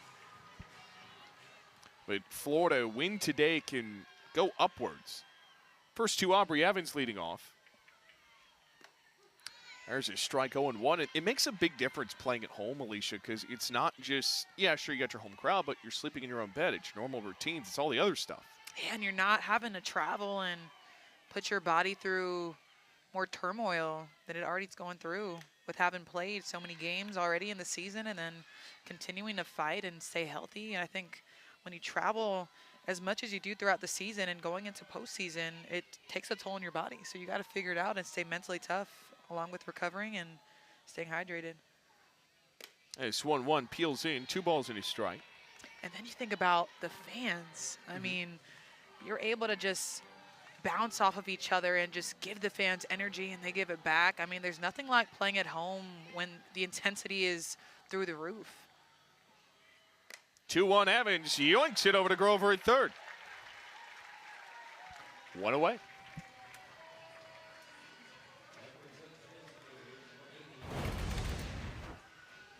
That hot corner, Grover just snags it up. She's gotten better since she's gotten on campus. Going to her forehand, her backhand.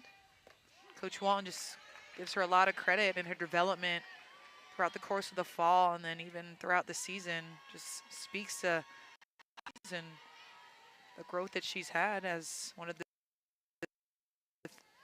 on the team. Damon clocks it into center. Shoemaker wanders over for the squeeze. So many nuances to playing defense on the softball field. Got to be agile. Got to be able to read the ball off the bat. in a hurry. You almost have no time to. You've got to just react. That's why these teams practice so often and practice every play a million times so they don't have to think when the time comes. Izzy Mertes takes ball one. Was walked once today. UCF, offensively, one of the best teams in program history in Orlando. No runs, 3 hits, 1 error today. 1-0. Mertes takes his strike.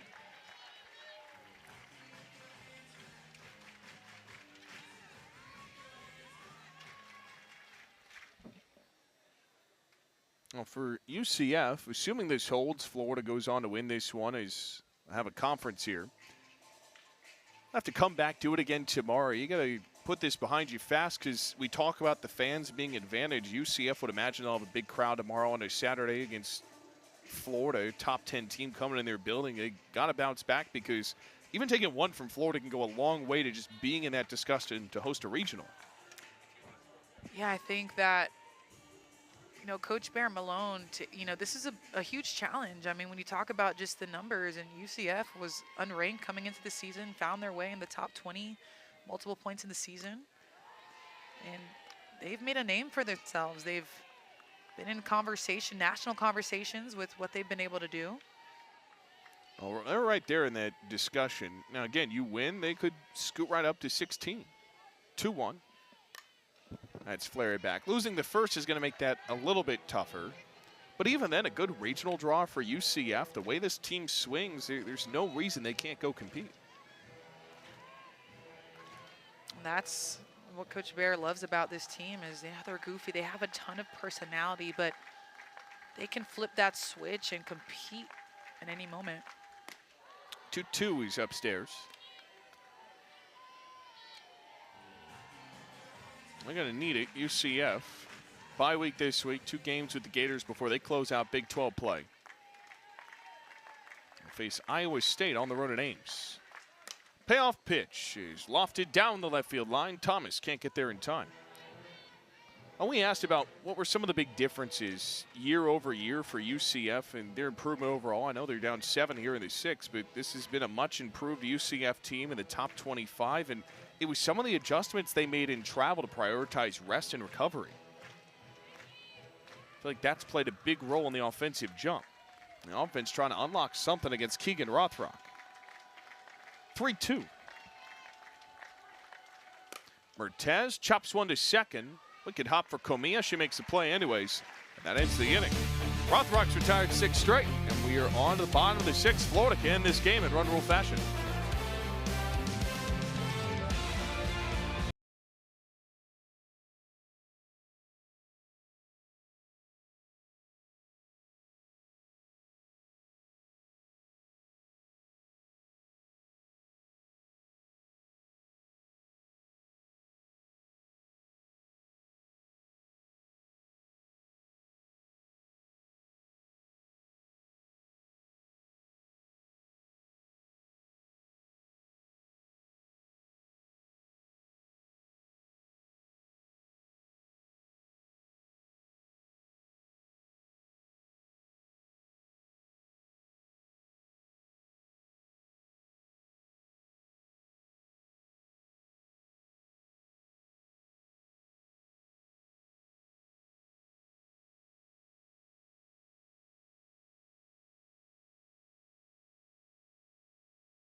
Well, Florida has turned this into a lopsided affair with a 5-spot back in the 5th.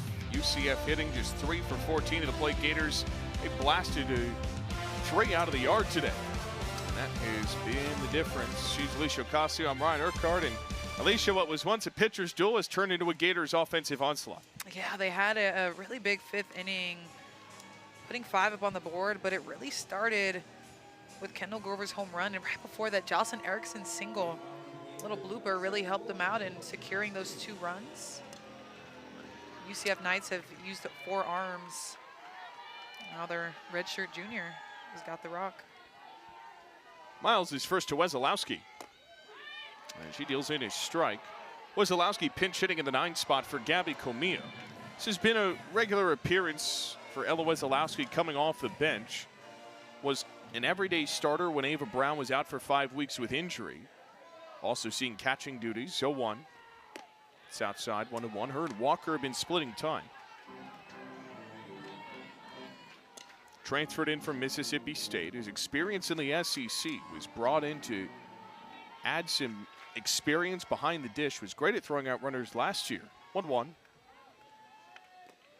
Inside, 2-1, was right up there with Jocelyn Erickson in terms of runners caught stealing. But when Coach Walton talked about her recruitment, she wasn't recruited to be Jocelyn Erickson's backup. She was recruited to be an everyday part of this lineup. 2 balls and a strike on the transfer. Miles deals. Off speed, Wesolowski gets a hold of it into right field. It hangs up for Calves, and there's 1 out in the inning.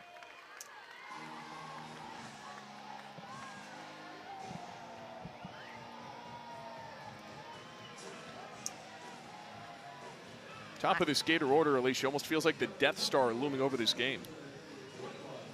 It does a little bit. Yeah. It does a little bit. But good job by Miles at getting that first out of the inning on that floaty changeup. For Shoemaker, who steps up to bat. And she sees ball 1 off the plate. Last time we saw Shoemaker, she sparked that 5-run 5th inning.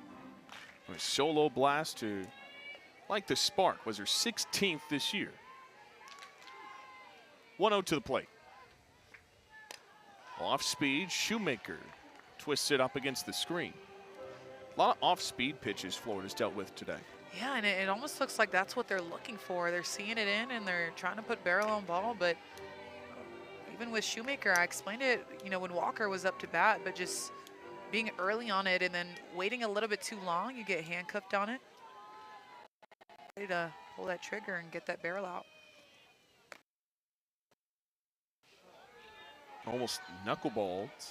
It's 1-1. Or 2-1, beg your pardon.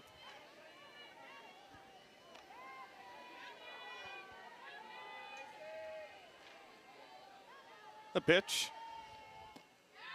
This one's got a little more heat inside, 3-1.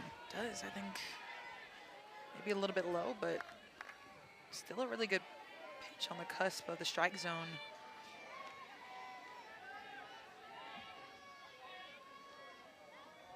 Oh, 3-1 pitch. Shoemaker times it up and bloops it up into center field. It'll hang up for Ray. And that's 2 down. Jocelyn Erickson will come to the plate.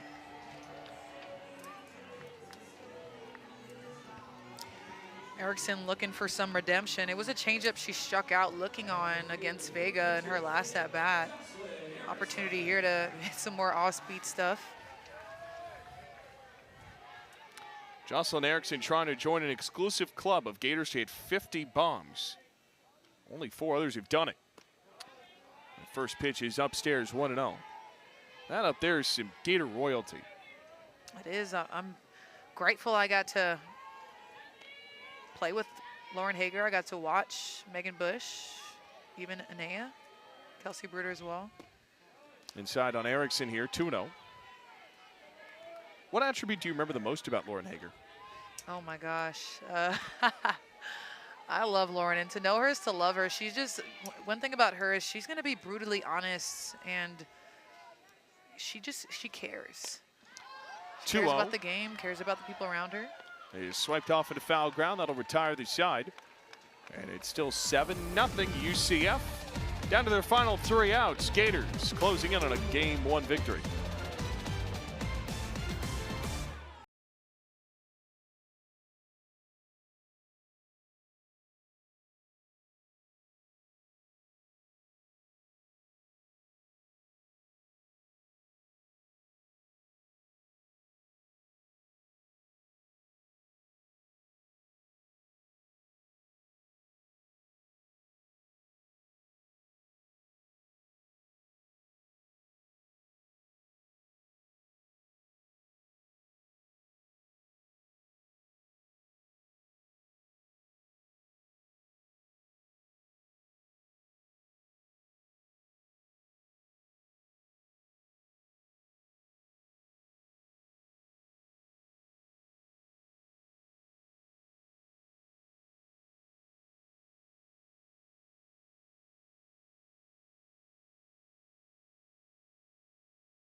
Gators 7 runs on 7 hits. UCF on the precipice of being shut out in the first of 2 games between Florida and the Knights of UCF.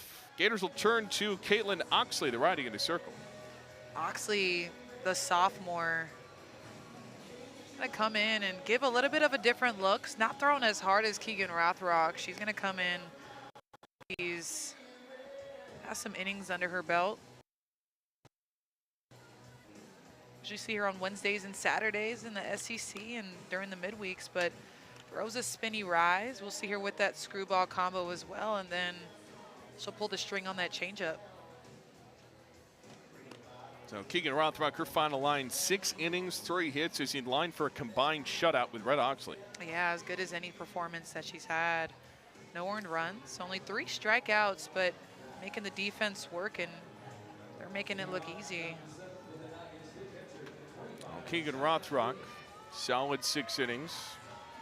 Would imagine somebody from Florida's bullpen will get the start tomorrow. Beautiful night in KDC Show Presley Stadium. Our final digital broadcast of the 2025-26 season. For softball, this is low ball 1. Big thank you to our entire crew this year. Today led by Nick Spanuonlo. It's tricky. Words. Irvin leading off here, 1-0. It's up and in, ball 2, but our entire hardworking crew of not just the people back in the control room, but also our camera operators who battle the elements game in, game out to bring you all these digital and linear broadcasts. They're outstanding. 2-0. Irvin is low. It's ball 3. Well, Red Oxley got to find the zone here. Try and close the door on UCF, who's only been shut out twice this year against Texas Tech and Nebraska. 3-0 pitch. That's in for a strike, 3-1. And she finds it. That's been one thing with Red. Oxley in the circle is just working on continuing to build that confidence and the mental approach, just focusing on trusting her stuff and calming her thoughts. It's 3-1, caught a piece. It's full at 3-2. That's the thing about being a pitcher, and I'll say it time and time again, you kind of have to just, one, have a short-term memory, but you got to be a different level of crazy to just want the ball and want to compete every single pitch. You can't take pitches off when you're in the circle. Payoff pitch. Irvin will walk. And UCF has a base runner. That was a good at-bat. It was. Ran the count up to 3-0, but Oxley being competitive after her back's up against the wall. I still think that was a good pitch, but not good enough to find the bottom of the zone.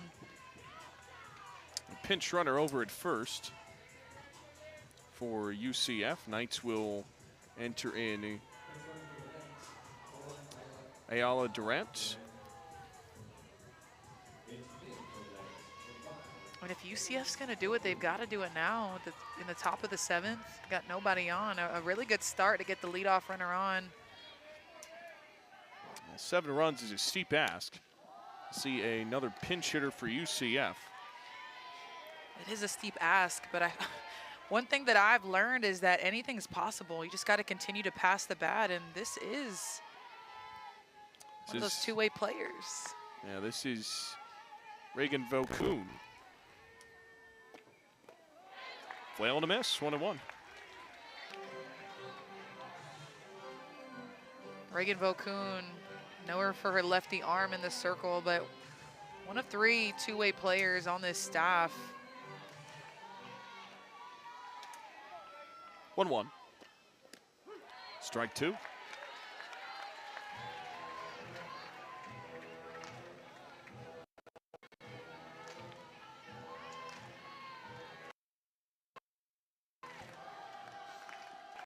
On a 1-2. Way over the top. And Durant will take advantage, scurry into second on the wild pitch. What'd you say earlier, into the stratosphere? Yeah.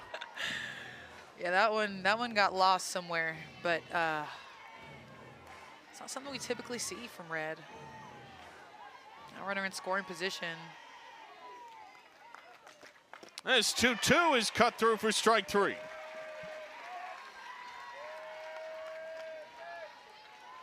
Oxley is just so spinny. This rise ball actually looks like a curveball with where Jocelyn Erickson was trying to set up, but over the heart of the plate. But with how much spin that she has, she gets Vokoun to just swing under. Coco Jaimes into the box. First pitch swing on one hop to second. Comia makes the throw, and the Knights are down to their final out with Durant on the doorstep.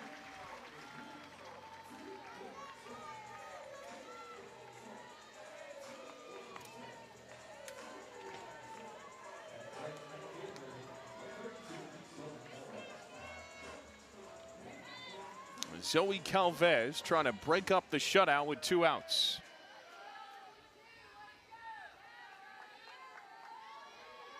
First pitch, and the Orlando native takes outside, ball 1. Back again tomorrow, 6 p.m. start. Eric Lopez, Alex Powers, our 2 friends will have the call for you on ESPN+. Calvez one single tonight. That was way back in the 3rd inning. Also has a bunt. In sacrifice fashion, there's your strike 1-1.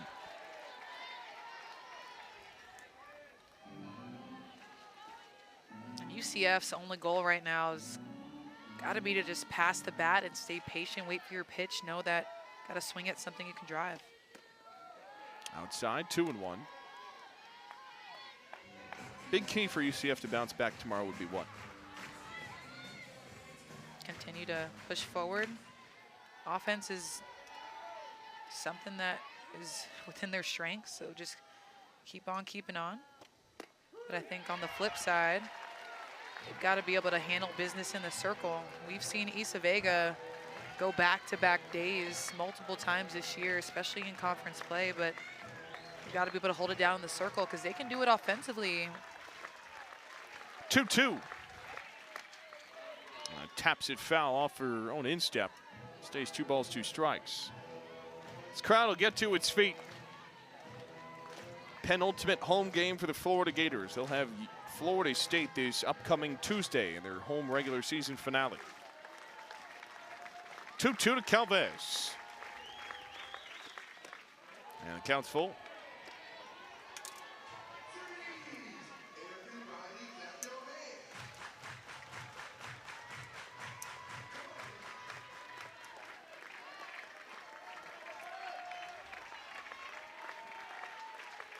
Oxley's payoff pitch. Ground ball to second. This will do it. And Florida hands UCF just their 3rd shutout loss of the year. They take the first of 2, 7-0 over the Knights. Florida showcases their power yet again, out-hitting the Knights 7-3, and they do it with the long ball. 3 home runs by the Florida Gators, clinching the win. Using 2 arms, UCF Knights got to come out strong tomorrow and make something shake. They got 3 hits today, 3 of them singles, just weren't able to bring them on in. Tomorrow will be another day of redemption. Keegan Rothrock gets the win, climbing those victory charts at the University of Florida for career wins. And they will be back tomorrow at 6 o'clock in Orlando. That'll do it for our digital crew this season tonight, led by Nick Spagnuolo, alongside Alicia Ocasio for one final time this year. I'm Ryan Urquhart, wishing you a wonderful Friday night. Florida takes game 1 7-0. Thank you for tuning in on SEC Network Plus all season long. Have a great rest of your night. Gators win over UCF in cruise control fashion.